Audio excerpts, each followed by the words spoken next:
Okay, welcome to our fourth part of the Fire Emblem 8 difficult playthrough. We're going to be tackling Chapter 5, the notorious Joshua and Natasha chapter. Our topic of discussion is going to be party comp, and by extension, I guess I'll also go over another topic I'm going to say for another video. Unit interplay. I'll probably do it after this episode so that they fit neatly together. But today's episode will be about party composition and how we pick units for our playthrough and how that affects how the units will perform.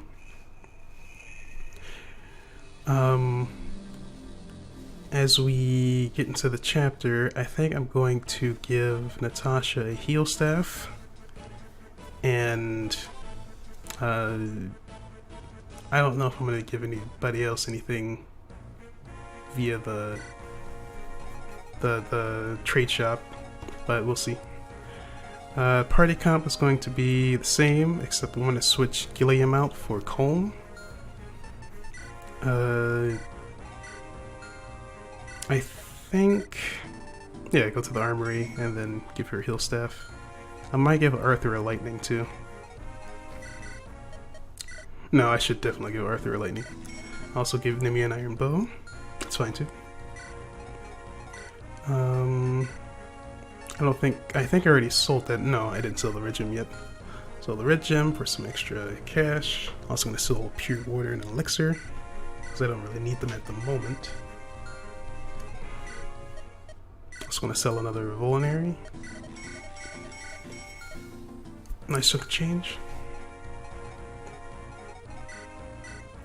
Okay, so party comp or party composition is the idea that how you pick units for certain objectives in the game will affect how they perform and how you would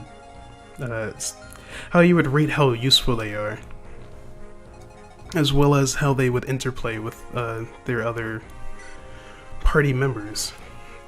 So the reason why I'm picking Colm and Nimi together instead of having Gilliam on the field, Gilliam himself being kind of a safe bet to bait Joshua down so that there's less of a chance for a fatality. With Seth, I don't think there's any chance. There's no chance for him to take a fatal blow, even if Joshua were to somehow crit 2 times in a row. Gilliam, I also don't think even at base he's threatened by a crit, but I'm not too sure about that one. I should probably make another save file to test things like this, just to like have accurate information for my playthrough. But yeah, maybe I should like go back and test that just for this. If it's in the video, then that means I've done that. But if I don't, then that's fine too. I'm just going off the top of my head with what I remember, that you can easily send Gilliam out there and he can take a hit.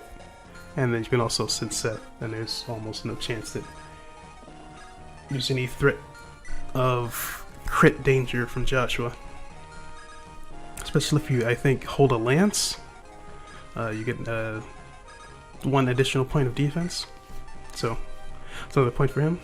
I'm going to be sending Colm and Nimi together because usually I send them on the left side and they just kind of handle the couple units over there for like free EXP and trying to get to that house up there at the top. And kind of just, it's a kind of a fun thing to do for me personally. I like this setup and strategy using these two, as well as making sure that they're together so that, it's pretty mediocre level up. To making sure they're together to get support turns as they stand next to each other. We also have Franz and Erica going through the middle, and then on the right side we have I sent Vanessa down there to get to town, and Arthur and Ross are going to be fighting the two brigands and the soldier. Just toss a javelin at this guy, because why not? I wanted to send Erica in to get the killing blow.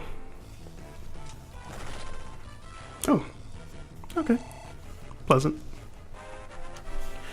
Okay, so there's several reasons why you would want to think really hard about your party comp, and wow! It was an amazing level up. There's several reasons why you would want to think really hard about how your party comp is going to be affecting your gameplay as a whole. So, the process of building your team for the long-term goals and objectives, be it certain chapters where you're going to be recruiting NPCs, whether they be red or green, holding down a choke point, as I mentioned before in the 2 videos, where I talked with Mecha and as well as my own Amelia video, getting certain items from certain units or NPCs, such as stealing them with your thief or rogue, getting chests. Actually, I don't know if rogues can steal, or is it assassins who can't steal anymore? We're gonna find out later on in the playthrough. Also, getting chests, which can only be done by people with chest keys, as well as rogues for free without the need of a lockpick, and assassins and thieves with the use of a lockpick. Supporting units, which can be anything for just raw buffs or either just story purposes. You just want to support the units to fill in your support cache. Killing certain targets in a particular manner, whether it be 1-rounding them, 2-rounding them, lowering their HP threshold so that they can be taken out by another unit. Acting as a point character, which means having a unit that you can send out in front of everybody else that takes all of the aggro with minimal to no risk. You can send them out just for fun, as I mentioned before, with the Nimi and Colm setup. Picks. Challenge playthroughs where you don't take certain units, or you do take certain units to make the game more difficult, or to give you a certain challenge in whatever it is you're trying to set up for yourself. You can take units for story segments. There's certain boss fights and other characters you run into that you will get certain lines of dialogue from if you fight them, and the lines of dialogue can change depending on who is fighting or is in a round of combat with that boss unit, such as Joshua versus on the desert map, chapter 15, in the top left corner. I can't remember that hero's name, but that hero he can have a conversation with about their used to be relationship and the fact that he killed his mother. Spoilers. We also have a level up could have been better. Need speed. You also have the just completion of the game, the parties you want to build up so that you can either get through the first third of the game, halfway through the game, or completing the game entirely, the main game, or a party that's going to take you from the beginning all the way to the end of the post game. You can also have them for personal pairings where your headcanon, like certain units just have to be together. That's also a valid reason to have a particular party count. And from there, I kind of had to send friends over there because both Arthur and Ross weren't.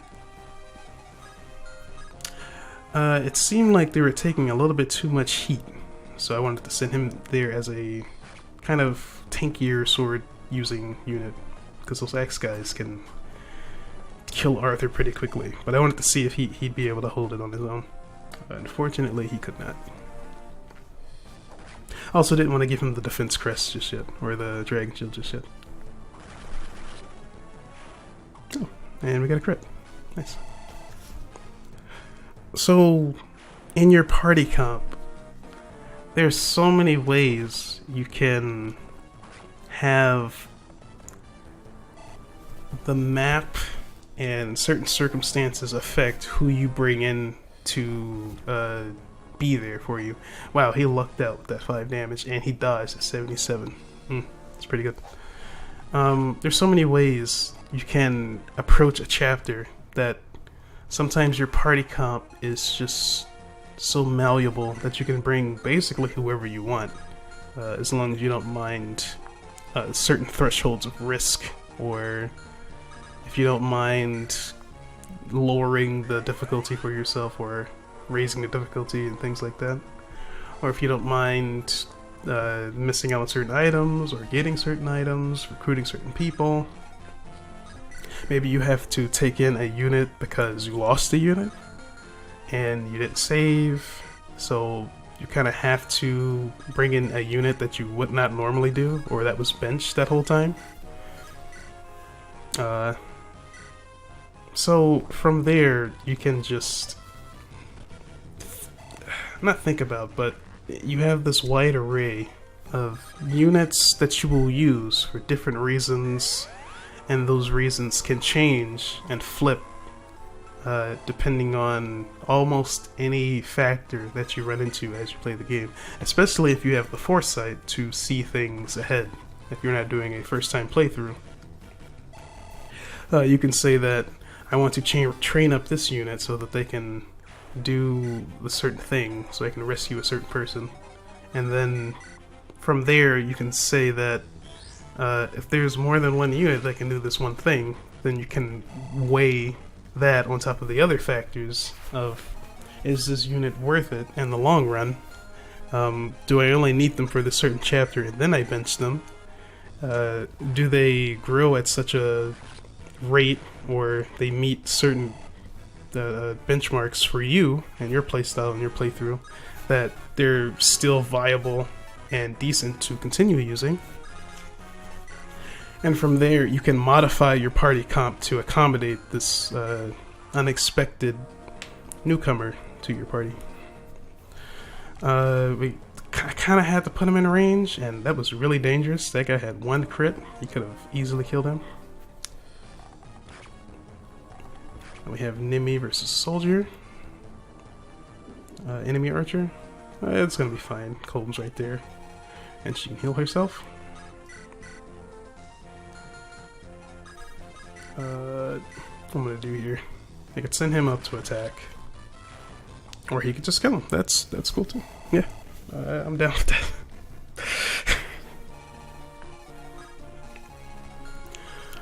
Definitely keeping him in the party for that reason.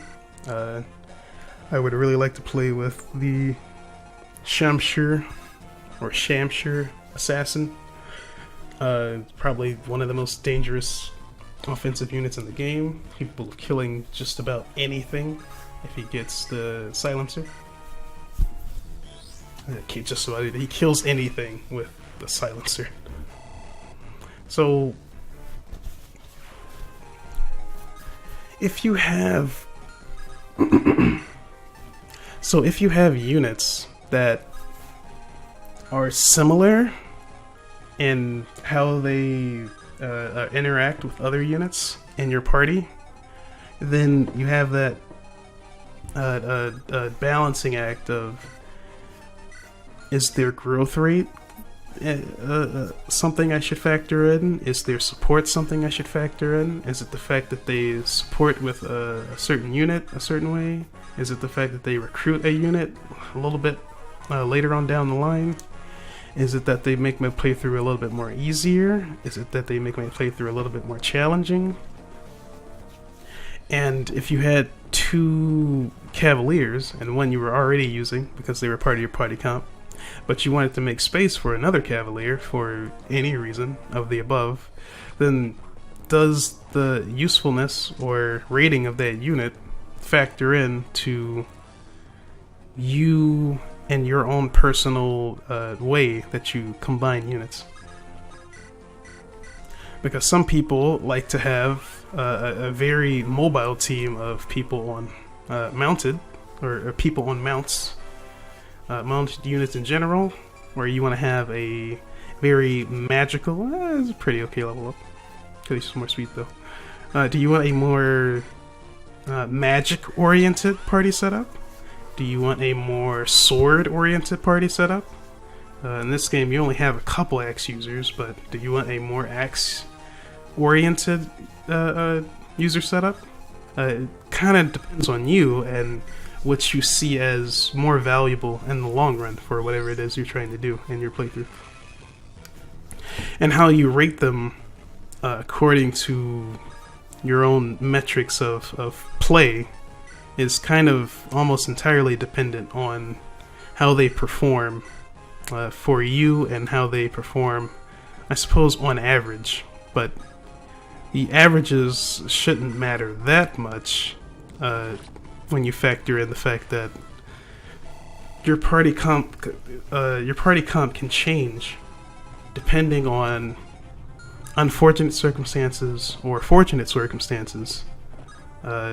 So there isn't really a reason to... I should have put him in the forest, this is bad. Erica could be easily kill that soldier, and then I have Vanessa there if I want to throw a javelin at him. She should be able to kill him though.